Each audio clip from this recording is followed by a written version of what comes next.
The conditions don't determine our pace. We determine our pace. We exert self-control in a world that is out of control. The explosion of data in business offers us opportunities like never before. However, if we don't learn the art of asking better questions, our ability to capitalize on the data suffers. If we don't focus on proven principles in business, we're at risk from drowning in all of this data. However, if we engage in a disciplined pursuit towards our goals at the right pace, using the right data, we can become unstoppable. Learning this art and becoming great is the call to action of our times. Today's guest and his work will help you do just that. He's been called many things, including the most influential management theorist living. One of my favorite quotes of his is, "Freely chosen discipline is absolute freedom." It's powerful stuff, right? In 1995, he founded a management lab to study what makes businesses great. His lab even advised a young entrepreneur named Jeff Bezos, who would build upon his ideas and research to help grow a little company called Amazon. He's a pioneer in business thinking, but perhaps most importantly, Socratic questioning. To become great, we must each ask better questions of ourselves, our team, and our data. So what is Socratic questioning, and why does it matter? Socratic questioning was named after, you guessed it, Socrates. Socrates focused on discovering better answers by asking better questions of his students. Socrates believed that the disciplined practice of thoughtful questioning enables the scholar and student to examine ideas and to be able to determine the validity of those ideas. This type of questioning is a way that the teacher can humble themselves, which prompts the student to meet them as equals in the pursuit of knowledge. At this place of mutual respect, both minds can become free to bounce around new questions and ideas that otherwise might not have emerged. You can use Socratic questioning to explore complex ideas, discover issues or problems, reveal assumptions, analyze concepts, and spark new ideas. That's the basic stuff. When it's done well, it can be fun, like a business version of improv. Our guest today is a master of Socratic questioning. He's also studied more data points about what make businesses successful than any other researcher out there. Our guest today is none other than Jim Collins, the author of the classic Good to Great. In today's episode, we discuss concepts and principles from Jim's latest book, Great by Choice. I had a lot of fun talking with Jim, and I know you are going to love this episode. Enjoy. This season of Hidden in Plain Sight is brought to you exclusively by our friends at Splunk, the Data to Everything platform. Splunk helps organizations worldwide turn data into doing. It's time for data to be more than a record of what happened. It's time to make things happen. Learn more at Splunk.com or by clicking the link in our show notes. Jim, welcome to the show. I feel very welcome. Thank you. Jim, it's so exciting to talk to you. And I have a copy of Great by Choice here in front of me. I have my notes. But in our pre-interview banter, one of the things that struck me is how thoughtful you are with your questions. So I'd love to start with that and hear about how you fell in love with the art of questions or Socratic dialogue. So yes, I am absolutely driven by questions. I've often felt that for me, questions are better than answers. And everything that I just am just an insatiably curious person. I'm just curious about almost everything. But I also, in my first approach to teaching, when I was teaching over at the Stanford Graduate School of Business, just down the road from you, I had the real privilege to teach entrepreneurship and small business, but it was by the Socratic method. And what I learned from that is that if you construct the right questions and you put the right questions to the right people, they will learn more or think more than if you tell them something. And then that really went in. And then there was another great mentor teacher that I had named Rochelle Myers. And Rochelle had this marvelous ability to ask questions.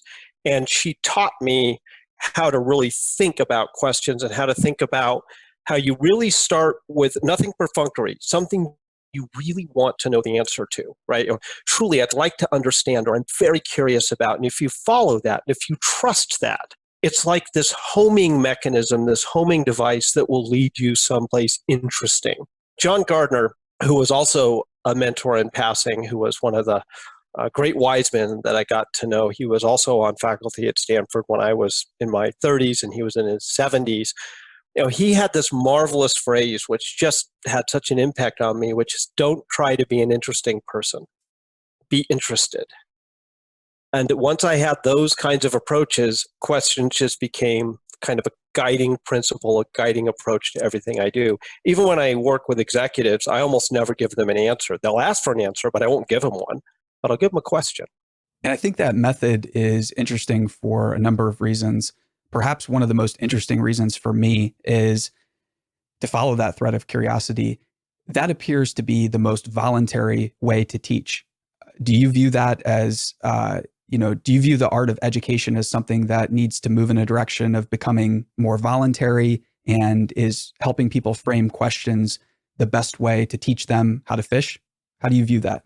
I do think that when I think about the students that I've had the real privilege to engage with, and I still consider myself fundamentally a teacher and a learner. So I think about it, first of all, in terms of education, as I'm always educating myself. And I'm student number one. And I always feel that what I know is utterly dwarfed, billions to one, by what I don't know. And so the process of just constant inquiry, whether it be I'm curious about X, so I'm going to take a course on it. I really want to wrestle with this question of, why do some companies thrive in uncertainty and others do not? There's a question, but then you have this desire to answer the question. And so for me, it's really not about knowing. It's about recognizing that you don't know very much. Even if you're constantly learning, you don't know very much. And so the process to be an educated person seems to me to be less important than to be a constantly self-educating person. I always think of it as that my education didn't really begin until I was well out of graduate school, and I just began a voracious process of learning. So if you could instill in people that sense of relentless curiosity, they will learn and learn and learn. And of course, things change so much in the world that you always need to be constantly on that verge of learning. I think it's just great to always have questions. I love that. And what questions led you to start your management lab back in 1995? And what was the origins like of that formation? It's funny because you think about questions leading to insights, leading to more questions. So I started my journey on the big question of what makes great companies tick, which was kind of a 30-year journey, right? And that began when I started teaching entrepreneurship and small business down there at Stanford. I wanted to challenge my students with not just start a company and cash out and get rich. I wanted them to build some of the truly great, iconic companies. And I thought, if you're going to do something, you might as well do something that could last, to build a company that would make an indelible imprint on the world, a company that if it disappeared, the world would miss it, a company that would take care of its people. I mean, truly view the ideal of building a great company as a noble quest, a noble cause, one of the great things you could do with your life. But then the question became, well, how would you build such a company? And that led to the research. And the research began with a mentor. I've had so many mentors in my life, Jerry Porras at Stanford. And he said, we need a method. And so that's where we came into that method of rewinding the tape of history to study some of the greatest companies, but from the time they were startups. Disney with a first film, or Intel when they were doing their very first 1101 memory chip, or going all the way back to the founding days of Apple or Microsoft, right? Amgen, very beginning, and then study their whole evolution in contrast to others that didn't do as well but could have, and then ask what was different. And that was a 30-year quest. And along the way, I began to think about, well, ultimately, to me, it's about the big question within into sub-questions that you then do 5-6 year research projects on, which then you develop concepts and share them in your books. But as I was coming up on this critical moment of my life, I was about 36 years old, and I had decided to take an entrepreneurial path to try to become a self-employed professor, to endow my own chair, grant myself tenure, which my wife Joanne was like, well, let's see if that works. And I was in the process of doing that after Built to Last, and I went to visit the great management thinker Peter Drucker. And this leads to the formation of the lab. So launching out on my own, and one of the questions I was wrestling with was, well, should I do any actual like work with companies or advising them or consulting? It wasn't something that I really had on my agenda if I wanted to do, but I knew that Drucker had these great relationships where he would have these marvelous impacts on people that would come visit him at his house in Claremont. And he would sit in his wicker chair and he would say, so tell me, Mr. Prime Minister, how is the rebuilding of your country going? I mean, he just was this great sort of Socratic converser. And it was funny because when we first met at his house, he was 50 years older than me. I kept wanting to ask him questions, but then he kept wanting to ask me questions. And it was kind of like the dueling, who's going to really get to ask the questions conversation. But one of the questions I asked him was, I said, Dr. Drucker, why do you spend any time, meeting with prime ministers or executives or leaders as opposed to just continuing to write? And he looked at me and he goes, that is my laboratory. And so I wrote that down, and I thought, that's good. I want a laboratory. And so when I came back to Boulder, I decided I wasn't going to have a consulting firm, and I wasn't going to have a lot of people working for me, and I wasn't going to have an army of folks who go out and consult on good to great or great by choice, but I was going to have a laboratory. And the whole idea behind the laboratory was that while I'd be doing research on one side, that then executives would come and come to my lab and be Socratically challenged. But I would often be challenging with work I'd already written, but also research I was currently doing. And so to me, the lab became the place where R meets D, and where my research would meet the development of concepts through the process of Socratic dialogue with executives, which would ultimately make the work better. That's fascinating. And I think that finding the right time and place to marry those concepts of R&D is something that it seems to be something we're losing in the business world, or there's not very much of. Did you realize at the time how much of a niche you were in? Did you realize at the time how badly this was needed? Or was this something that felt a lot like pioneering? Were you sure it was going to work? What was your mindset like as you started to enact these concepts? Well, so I was deeply confident that the principles that we would find in our research would prove durable because of such great research mentors like Jerry Porras, and then later, other folks that I worked with on my research team, and then later Morton Hansen on Great by Choice, for example. We worked really hard to do our work right so that the ideas would stand the test of time. That was what we wanted to do. So that I had real confidence in the fundamental principles that came out of the research, whether it be preserve the core, stimulate progress, or level 5 leadership, or first who, or the flywheel, or bullets and cannonballs and so forth. And so I was confident in that. What I was not confident in was whether this idea of being a self-employed professor in the world would work. Because I didn't want to become a consultant, and I didn't want to build a training firm, and I didn't want to build a consulting firm. I didn't want to do any of that stuff. I just still wanted to be an intellectual who teaches great students, who does the research and questions that interest me. I just wanted to do it without a university and traditional academic career. I always challenged my students, and I said, hey, you don't have to go to work for IBM to be in business. You can go do your own. Why don't you? Right. And then my students one day said to me, well, why do you have to be at a university to be a professor? And I was like, good question. So, but I didn't know if that would work. And a great friend of mine named Roy Spence, who I've known for many, many years, he said to me something at one point. He said, there's kind of two approaches to how you think about building a life or a career or something different. He said there's one approach, which is you find an existing ladder and you climb up the rungs of that ladder. The other approach is just start your own ladder and put yourself on top. And I like that second one, was the idea like no one else had actually done this before. And I like the idea of like, well, I'm already on the top of it because there's only one of me, right?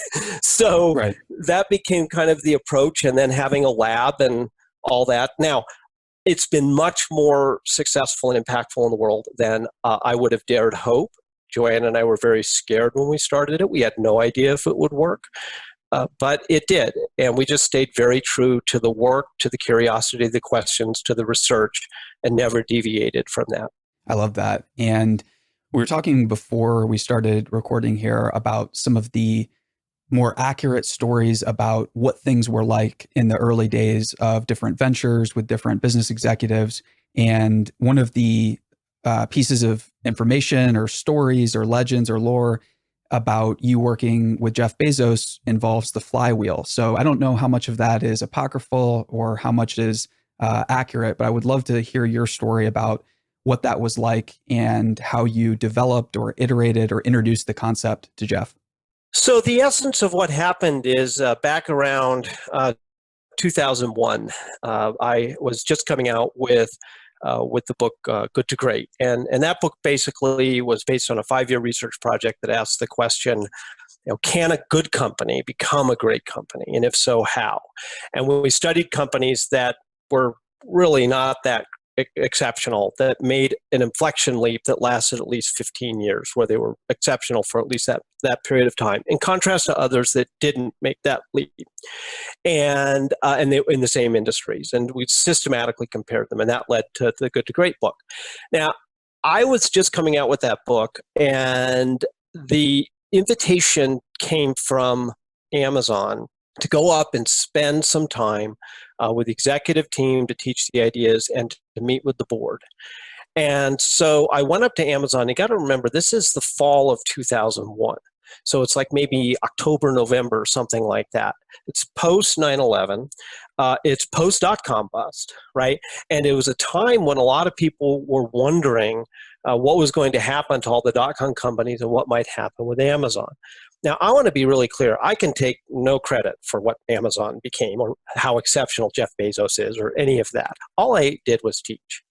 And I went up and all I did was to teach the Good to Great ideas. I just taught them and challenged and asked some questions and so forth. But one of the things that I did, if my memory serves correctly, is I really highlighted the flywheel concept, because that was one of the key findings in Good to Great, was the idea that you only build something great as a flywheel. You start pushing on it and you get one turn and then 10 and then 100 and then 1,000 and 1,000,000, and the flywheel's building momentum, and it's cumulative, decision upon decision, accumulating momentum over a long period of time. It's never a single event or a single breakthrough or a single product, a single aha, a single initiative, a single acquisitions. It's never like that. It's the building of flywheel momentum over time.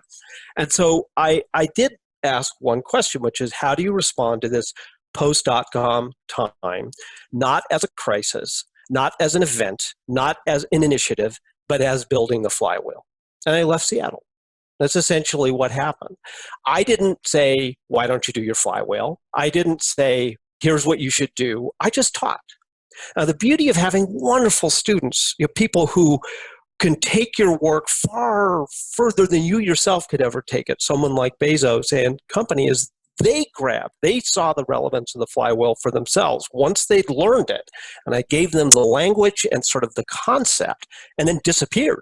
I didn't know how much they had done with the flywheel for years. And later, I read about how, in fact, I read about that meeting later, where it became part of the lore before I knew it had become part of the lore. And they took the idea and they really crystallized how the Amazon flywheel would work. And that's where, this is what's really interesting, Chad.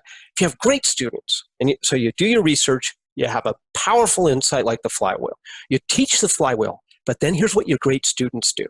They take it further than you could. And what Bezos and company did that I didn't do in Good to Great was they asked the next question, which is, how does our specific flywheel work? Right. What are the elements that drive the momentum? And then I became the student of that. So teacher to student, then student becomes teacher. I'm the student. And then I started thinking about that Turning the Flywheel monograph, where you start thinking about how you could help other people do for themselves, applying the flywheel concept in such a rigorous way. And that's what the Amazon folks did. And I think the idea of customizing the concepts to your specific case is where you're building a ladder where you start out on top, you're creating a new category, or you're being brave enough to figure out what makes you truly unique and what model is going to work for you. How do you avoid being a pioneer in those cases? And how do you succeed at becoming someone who implements a custom model without falling prey to the pioneer trap, where, you referenced in Great by Choice that about 64% of pioneering companies or ideas really don't make it? Let's first of all just pick up real quickly on Great by Choice, and we'll tie it into the flywheel here in a moment. So first of all, I just want to highlight my co-author on that, which is Morten Hansen. And Morten and I worked for 9 years on this research. And we asked a very simple question, which is, why do some companies and their leaders prevail in the face of uncertainty and even chaos, and others do not? And when you are hit by big, fast-moving forces out of your control, when you're facing an environment that you can neither control nor predict, what systematically separates those who overperform from those who underperform or worse? And the way we went about that was we said, let's go back and find the entrepreneurs who built the greatest companies in the most turbulent environments. So the early days of biotech, semiconductors, software, computers, medical devices, right? The places where there's just a lot of carnage and then a few left standing. And let's look at those who won and those who didn't, compare them and ask what was different. One of the things we found in that work, one of the really critical things that we found, is that the thing that separated the really great winners, the ones who won over their industries by more than 10 times, is not that they were first. That was rarely the case. Rather, it wasn't that they were more innovative. It's that they were better able to figure out which innovations to bet on and then to scale those innovations. We call this fire bullets, then fire cannonballs. And the idea being that you have a certain amount of gunpowder. You put that gunpowder in. You got one approach, which is I'm going to put all the gunpowder in a big cannonball and I'm going to fire it out there at the ship. And there's my big idea. And I sure hope it hits, and it doesn't. Splashes in the water. You turn, you look back, you're out of gunpowder, and here comes the ship and you're in trouble. Or you could take very calibrated shots where you take a little bullet, you fire it, it's 40 degrees off, but you reset. Now you're 10 degrees off with the second bullet, third shot, ping, you hear the side of the ship. And now you have a calibrated line of sight. And then what you do is you put all your gunpowder in the cannonball and fire on the calibrated line of sight. And what we found is that the winning companies, the 10X companies in Great by Choice, in an uncertain environment where they didn't know what would work, were much more likely to fire bullet, calibration, then cannonball, big bet. And the comparison companies would often fire big uncalibrated cannonballs and end up not doing as well or dying. Now, when we kind of go back to this, then let me just, by the way, first of all, we were talking earlier about history and how you can kind of rewrite a story based on what that isn't exactly what happened. Let's take one of the great biotech startups, Amgen. So when we studied Amgen, we were looking at Amgen's early founding. Now, we all know, people who know the biotech industry know that, of course, what turned Amgen into the great success that then laid the foundation for it becoming one of the first great integrated biotech companies was Epogen, EPO. You could think that, well, what must have happened is you had this far-seeing visionary who had this great idea for Epogen that then founded a company around Epogen and fired that cannonball and won. That's not what happened at all. Because if you actually go back and find the earliest documents of Amgen, you have them saying, we have no idea what's going to work. We're going to bet on recombinant DNA, this new technology, be able to do genetic stuff. But we don't know what's going to work. And so our business plan is, and it was a list of about 10 bullets, one of which was on the list is something around blood products. And they basically just kept little bullets, fired a whole bunch of little bullets until one of them started to show promise. And that was what then became Epogen. And EPO then became the basis of the company. Once they saw that bullet would really work, then they fired the cannonball, then that gets them out. So there's a great example of when you go back and you look, the process was empirical. It was bullet, cannonball, not far-seeing visionary, fired first cannonball and won. And when you then go back and you say, okay, so then how do you figure out what your flywheel is? How do you figure out, say, at Amazon in 2001, what the flywheel is? It's not theoretical. It's empirical. You go to your actual successes, your actual failures, your actual things that worked and didn't work, practical, and you ask, what does the empirical evidence based upon our actual experience tell us about how this flywheel actually works. So Amazon in 2001 didn't create out of the blue its flywheel. What it did was to take its experience up to that point and then ask the question, how does our flywheel actually turn so that now we can do it very consciously? That notion of empiricism followed by clarity followed by big bets is what Morton and I found separated those who did really well in turbulent environments from those who did not. One of the key things we found, not all of them. And when it comes to companies that did really well in those turbulent environments, you coined them 10Xers, and you have a series of those listed in Great by Choice. And you contrast those with companies that might have been expected in popular business judgment to do well. And the interesting thing about the 10Xers is, they weren't the most innovative, they weren't the most bold or visionary or really any of those characteristics, but they engaged in something you call a 20-mile march. Could you tell us a little bit about the concept of 20-mile marching and how this might be, within anyone's reach that's listening today? Let me lead into this real briefly with an analogy, and it's one of the things that we talk about in Great by Choice. I love to take really great historical stories as a way to teach what we found in our research. And this will talk about the idea of the 20-mile march. So we start off in the book, not actually with companies. I mean, we did the research all on companies, but Roald Amundsen and Robert Falcon Scott, who in 1911 both had the same great, think about it, the ultimate entrepreneurial act. We're going to be the first to the South Pole, right? And we got these little teams, we're on the same continent in the same year, with the same goal, in the same conditions.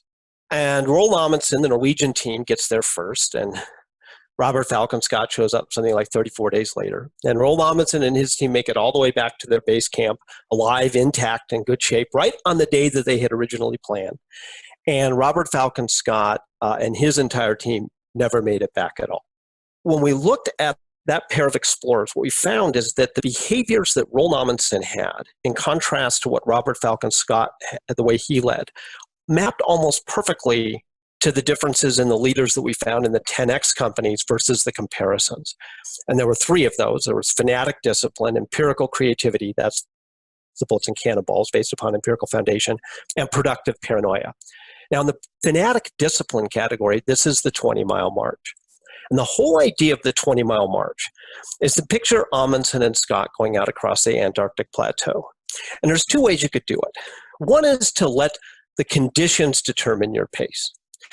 If it's really great weather and the wind at your back, you do really big days. And then when the storms are in your face and it's hideous and awful conditions, you can sit in your tent and complain about the weather. Or you can basically say, no, the conditions don't determine our pace. We determine our pace. We exert self-control in a world that is out of control. And if the weather is really good, we will not go too far. Because if then a storm comes and we have grown too fast, expended our capital, become undisciplined, did 60-mile days because it was good weather, and then a storm comes, that lack of discipline can get you killed. The other side is when it's difficult and there's winds in your face and you've got storms and all of that, well, guess what? You still have the discipline to get out there and do your 20-mile march. We're on a 20-mile march across the plateau. Good days, bad days, we stay on our 20-mile march. There's this marvelous point where Scott and Amundsen are writing about weather, and Scott writes something like, it's hard to imagine anybody could do anything in this weather. And Roald Amundsen writes, it has been an unpleasant day. Storm and drift and frostbite, we have advanced. And I think that, so when we stand back and we look at, say, companies, now let's go back to Intel, early days. Think of all the things that are out of your control in the semiconductor business in the early days of semiconductors, right? Early days of memory chips. I mean, these are really, and then later microprocessors. All these companies starting up, many of them dying, tons of carnage. It's kind of like a bunch of entrepreneurs trying to get to the South Pole, right? But what's really interesting about the Intel folks is they were incredibly disciplined in the face of all of that they could not control. Profits might be up one year or they might be down. Growth might be up or it might be down. The economy might be up or it might be down, right? But we're going to double components at affordable cost every 18 to 24 months, no matter what, That notion of a heartbeat, that notion of a march, that notion of something that we will continually do no matter what the storms and weather around us. So you take an environment like we're in today, right? We talk about, so you think of all those who were undisciplined before the storm came, and now you think about the people who were disciplined before the storm came. They've got more reserves, more buffers. They didn't leave themselves overextended. But then you kind of come to it and say, but then you got to ask the other question. It's a big storm. How do we maintain still a sense of moving forward? What is a version of 20-mile marching? How do we have a sense of we're not just sitting here in our tent complaining about the weather, but there are things that we can still do to provide us a sense of exerting self-control and movement in the face of a world that feels completely out of our control. That's what the 20-mile march is all about. And when you mentioned Intel there, not many folks might remember, but they were at the time going up against Motorola, and it wasn't clear sailing by any stretch of the imagination. Motorola had better chips. They were first to market often. And many of the Intel engineers, though, who were out in the field were brave enough to say, we are not only behind, but we're going to get crushed if we don't improve. And in the face of all this, you have Gordon Moore, who is limiting the growth of the company and staying true to the fundamentals and what he's discovered, Moore's Law. Could you kind of tell us a little bit about how Intel won against the incumbent Motorola over that time period in which you studied them? So let's go all the way back kind of to think about, and this is so much about the early days of Intel, right? So Morton and I became expert on how Intel went from startup sort of up through the Grove era of just rising to be a truly great company. So we studied all those years. So there's about a 30-year period in there that we studied in great detail. In the early days, they did a bullet process to try to figure out which version of memory chips to bet on, right? And they eventually chose an approach that led to their first memory chips, that led them into the DRAM business, and they did this thing called the 1101 memory chip. And then they really came up with the next one, which is the 1103 memory chip. And what's interesting is there were other companies that were also trying to do this at the same time. It's the beauty of historical research, is that if you go back in time, what you find is, we all know that we know about Intel because they survived. But if you go back in time, you find, I think it was a company called Advanced Memory Systems. If my memory serves me right, you could correct me from the text. And in fact, had some advantages over Intel's. But Intel's won. And part of the reason Intel won was that very, very early in Intel's history, Moore and Noyce and then Grove, there was kind of the three of them, basically created a culture that was around this idea that Intel delivers. And the idea being that if we say we're going to get you chips, we're going to get you chips, right? If we say we're going to get something done, we're going to get it done. There was sort of so there's the innovation side, but then there's the disciplined ability to deliver side, right? Which isn't very sexy, but it's what enabled them to ultimately win. And so if you go all the way through their history, there may have been times when they've been a little ahead in the technology or times when they were a little behind in the technology. Motorola 68000 was a fabulous chip. But all on the way on that relentless march, drive down Moore's Law, deliver what we say we're going to deliver, stay disciplined through all of it, right? Each of those steps led that sometimes they'd be a little behind or sometimes a little ahead, but it accreted step by step further as they moved through its history, that eventually they were able to win by staying true to that. And they never lost that discipline in the years that we studied. That's the thing that's really interesting about Intel, is it was creativity, yes, and genius of the end, discipline, and productive paranoia, all working together. And I was just going to reference productive paranoia there because, obviously we have Andy Grove, only the paranoid survive. That type of mindset is something that to me is like the razor's edge, right? Where paranoia can easily fall into hypervigilance and unhelpful worry, or it can be channeled into productive paranoia. What type of traits or practices do you see level 5 leaders enact who successfully channel those energies towards productive paranoia instead of just, random hypervigilance or useless paranoia? So the word productive is key in this, and there's two parts of it, kind of two sides of the coin. And let me, if you'll allow me, just tell a very brief story. It's also in Great by Choice. Morton and I Please. Morton and I got to know the decision making of a truly great level 5 leader. Again, somebody who's an analogy to what we found in our company leaders. His name was David Brashears. David Brashears is a spectacular mountaineer, and he was on Mount Everest in May of 1996. And he had an incredible team. He always practiced the idea of, get the right people on the bus, best people go to the top. But he wasn't just trying to climb Everest. He was trying to put an IMAX camera on the top of Everest and shoot a movie from the top of the world.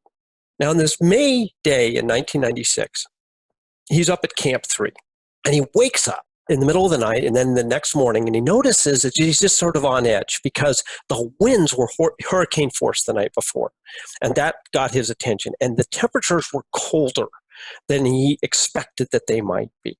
And so it was still clear skies, but he was like, this doesn't feel right. And then he looked down the mountain, and he saw a whole bunch of other climbers who were sort of swarming to climb the mountain that day. Now, this is first of what a productive paranoid does. David starts asking a series of what-if questions. What if those temperatures and winds presage a severe storm? What if that storm really hits at an inopportune time? What if all those other climbers are up there on the mountain when it hits? What if we're all stuck up here together and we can't get back through the Hillary step together because there's too many of us? What if, right? Productive paranoids are always asking, what if? And then he stood back and he made a decision.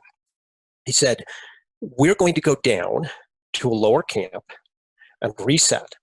Because if it actually, and then come back on another day, because if it turns out to be a really severe storm, well, then we'll wait for the storm to pass and we can then go back and get our IMAX camera on top. If it turns out not to be a severe storm, we can still wait for the mountain to clear from all the other people and go back and get our IMAX. Now, here's the key thing. When Morton and I asked David, this great leader, why were you able to make the decision to go down? And why did you make that decision when those other teams on the mountain on the same day made the decision to go up? And of course, a big storm did come. A number of the people on those other teams never made it back down the mountain, ever. And David said, because I could. So what do you mean, because I could? See, I had more options. We brought enough oxygen canisters and reserves and extra time for multiple summit bits. They brought fewer. So we had the option to go down and still have enough shots on goal to come back and climb on another day. And that was a decision we made before the storm came that gave us options to be able to navigate the situation. So here's the first part of productive paranoia. There's a second part. The first part of productive paranoia is it's what you do before the storm comes that has a lot to do with how well you do when the storm comes. The productive paranoids, they protect their cash, they preserve their balance sheet, they have buffers, they have reserves, they never trash their relationships. Because if you find yourself in a storm like today and you've trashed your relationships before this point, relationships are oxygen canisters too. Right? Core members of your team are oxygen canisters. And you always worry that something bad might be coming around the corner, so you build the reserves and buffers ahead of time. But then if you find yourself in the storm, and when it comes, there are two other things. The first is something that you always need to do, which is to ask, how many oxygen canisters do we need to set aside, no matter what, that we will have to preserve so that if the storm is a lot bigger, longer lasting, more severe, we're still going to be able to survive it, because without surviving, there's no prevailing. And we will protect those canisters completely, set those aside. So once the storm's here, you say, what do we need to make sure we survive? Oxygen canisters. And every company out there today should be doing that. The second thing is, and I think this is one of the most marvelous things, true great level 5 leadership.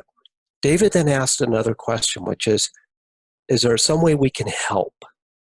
And he actually, above what he needed to protect, gave away some of his oxygen canisters to help in the rescue, to help the other teams that were in trouble. And what I love about that is that at the very time he was making sure his team was safe, he was preserving enough so he could still summit, he was preserving enough so he would survive, he was also doing something that I think is a marvelous act of level 5 leadership when you're scared, which is to ask the question, how can I help someone else? And when you think about something that is truly productive, how can I help someone else? That is something that I think is a marvelous, marvelous lesson. So you look at the companies that are strong today. If you're in the strong position, how can you help someone else? If you're just surviving, make sure you secure your oxygen canisters. Right. And that shift of mindset from scarcity to abundance or focused on helping others is a powerful one for leaders who are facing this kind of disease, as you call it, in modern culture of assuming that many things are luck or things are out of our control. You and Morton write that this is a disease. How do you train other leaders, or how do you ask other leaders questions to heal themselves from this disease? Well, so it's actually, as you get to a fairly deep level of question that at some level I'm not sure I even know the psychology of the answers for. But first, let me just share something that was really exciting that Morton and I were able to do in the research, and it's had a huge impact on me actually about how I think about the world and maybe how everybody could be thinking about it today. So I felt that we needed to ultimately understand what role does luck and chance, stuff outside of your control, really play in your outcomes. And that if you didn't ultimately acknowledge that luck can play a role, you weren't being intellectually honest, right? So we needed to understand that. So if you're saying, what makes a great company tick? What are the principles that lead to a company being great and enduring and lasting over time from, say, startup to great, and really systematically separate them? Was Amgen just lucky? Was Intel just lucky? Was Southwest Airlines just lucky? Well, we have to ask that question ultimately. And so Morton, who's a brilliant methodologist, dear friend and a brilliant methodologist, we sat down and we thought to ourselves, how would we actually answer that question rigorously? And what we did is Morton had this insight. He said, we have to think of luck as an event. It's not an aura. It's not like I'm an aura of being lucky or unlucky. It's a discrete event that you could look at called a luck event. And a luck event is any event that meets 3 tests. You didn't cause it. It has a significant consequence, good or bad. And it came as a surprise in some form, either in timing or magnitude or even at all. Okay, now think about right now, we're in this COVID time, right? It's like all of us are having a massive luck event. We didn't cause it. Massive potential impact, good or bad, and certainly a surprise relative to, say, 6 months ago. So luck event, global luck event. And in this case, bad luck. So Morton and I said, well, what we could do is we could go back and we could systematically take the luck events, right? Now they're discrete little things, and you can put them in buckets, and you can look at them and begin to study. And then you could look at the winners, and you could look at those that didn't do as well in the same environment, and you could compare them, and you could then begin to ask a rigorous set of questions. Is there a lot of luck? The answer to that is yes, good and bad. Everybody gets it.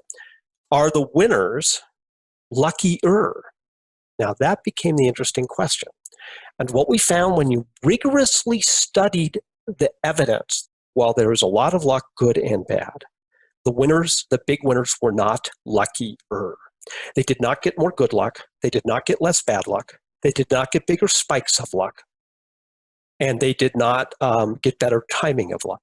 What they got was a better return on luck, whether it be good luck or bad luck.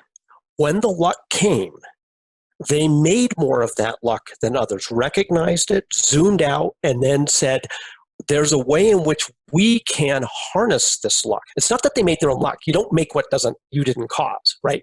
What they made was a higher return on the luck. And so let's just take an example. Really great example is back in the early 1980s, I believe it was, IBM was looking for an operating system. And they approached two companies. There's a lot of nuance to the story, but the essence of it is that these two companies, both small at the time, one even having the advantage of actually having an operating system, got the same luck event at essentially the same time. One of those companies, the one in Seattle that is today now known as Microsoft, made more of that luck.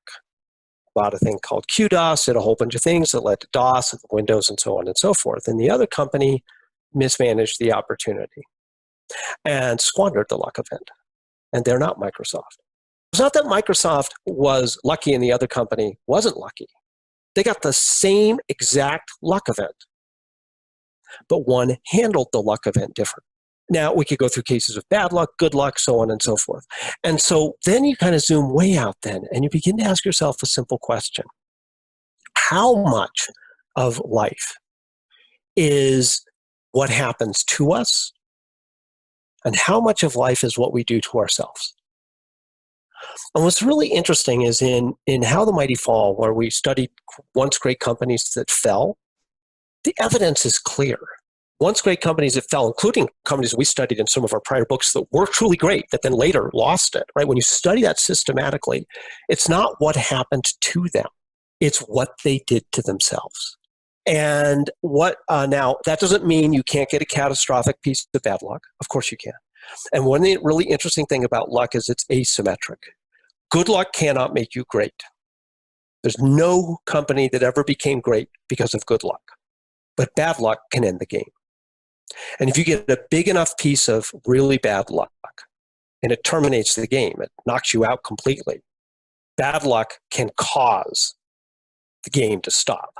Good luck cannot cause you to be great. So it's asymmetric in its causal effect. What that means is, back to productive paranoia, you need to be constantly building those reserves and oxygen canisters and buffers and maintaining your disciplines in good times so that when the bad luck comes, you're able to absorb it and to be able to come back on another day. That's how those two ideas play together. And in the end, it's interesting, if you look at all of our books, we have Good to Great and Built to Last and Great by Choice, How the Mighty Fall, so on and so forth, all the 30 years of research. Interestingly, I love Great by Choice so much because Morton's such a great methodologist, and we just did some really cool analyses, like figuring out how to define and quantify luck and study it. Like, I'm so pleased to have teamed up with Morton to figure out how to do that. But you know what's really interesting is that book has never sold as well as, say, Good to Great. And I love them both. It's like, people ask, which is your favorite book? Well, it's like asking, which is your favorite child? It doesn't really work like that. Sure. But I've puzzled on why Great by Choice, which I think is maybe our best writing and some of our best analysis of all the work we've ever done, has had less traction than Good to Great. And I think part of it is because at the very end of the book, we really sort of highlight what it's about, which is a Great by Choice is the word choice. And it really forces people to confront the fact that it's a series of disciplined choices. It's not winning lotteries. And ultimately, in the end, you are responsible for your fate. And that is the end lesson of the book. And I think a lot of people didn't want to confront that reality. Perhaps it just wasn't in the zeitgeist. But I think that is the message of the book in the end, is that it's a series of choices that you undertake with your own sense of responsibility. Wise words. Jim, thanks so much for being generous with your time. I'd love to ask you one more question here about Great by Choice. When you were analyzing a lot of these level 5 leaders from the 10X companies, perhaps one of the most interesting things for me was the fact that leaders like Keller or Lewis, who were at the helms of these companies, were not afraid to be themselves. They were individuals who embodied that word. They were flamboyant. They were called just plain strange, oddball, a standard deviation from an iconoclast, a wild man, eccentric. In today's modern business world, I feel like there's this, tightening of cultural conformity, or there's always a pull to conform. And many of these leaders had the courage to bring their full, authentic selves to work. And each of their choices was informed by this, individuation that they were going through. How do you think about this, and how can leaders out there who want to be themselves, get the courage to actually do it? It's a great question, because so you're absolutely right. And what about someone like Herb Kelleher, who just, on one level, he was just this really interesting and sort of flamboyant and strange character. There's that wonderful quote in there where he says something along the lines of, I bet you're wandering around in his Elvis suit, or talking about wandering around with a feathered boa and all of his antics. But what's interesting is that the other side of Herb Kelleher, of course, was he's incredibly dedicated to his company, as was Peter Lewis, as was Gordon Moore, right? They're all different personalities, but their discipline shows up in a very interesting way, which is discipline is not regimentation. It's not following the crowd. Discipline is about being so clear about who you are and what you stand for, to be so clear about that in the end, you're a nonconformist in the best sense. You basically say there's pressure to be something that I'm not. There's pressure to go down a path that I don't believe in. There's pressure to be like somebody else. But that's not our values. That's not our ambition. And the interesting thing is, truly, if you are disciplined, truly disciplined, you hew to what you really are about, which in the end will make you a nonconformist. Powerful. Jim, your research and writing are inspiring millions of people, and it's been an honor to talk to you today. If you would leave everyone with one final thought, call to action, or a final thought experiment or question, what would that be?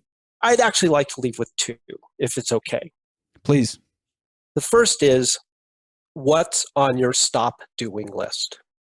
So much of what we get focused on is what we need to do, what we need to add, how much more we need to bludgeon ourselves with. The presence of an ever-expanding to-do list without an equally robust stop-doing list is a lack of discipline. Start today with not what to do, but with what to stop doing. Second, and I'll just close this with a little story, because it had a real impression on me. One of the wonderful leaders I've gotten to know is a now retired General Lloyd Austin. And General Lloyd Austin's final post was as commander of CENTCOM.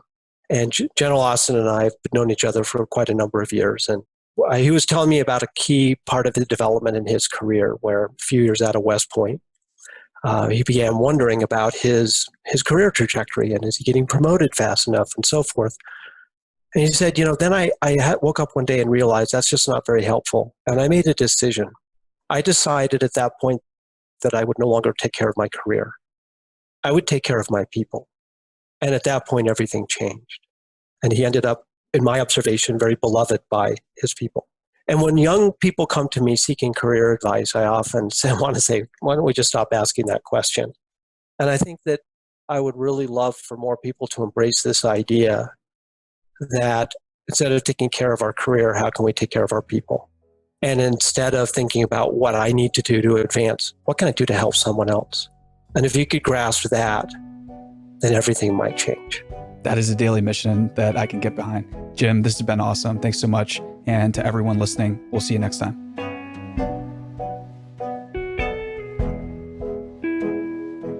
I'm Sophia Bush, and you've been listening to Hidden in Plain Sight from Mission.org. This podcast is sponsored by our friends at Splunk, the Data to Everything platform. In today's data-driven world, every company, big or small, new or old, is sitting on terabytes of unused, untapped, and unknown data. Splunk helps turn all that data into action. Using cutting-edge AI and machine learning, Splunk delivers real-time predictive insights that will help you on your mission to change the world. With solutions for IT, security, Internet of Things, and business operations, Splunk empowers people to make faster, better decisions and take action to get things done. It's time for our data to be more than a record of what happened. It's time to make things happen.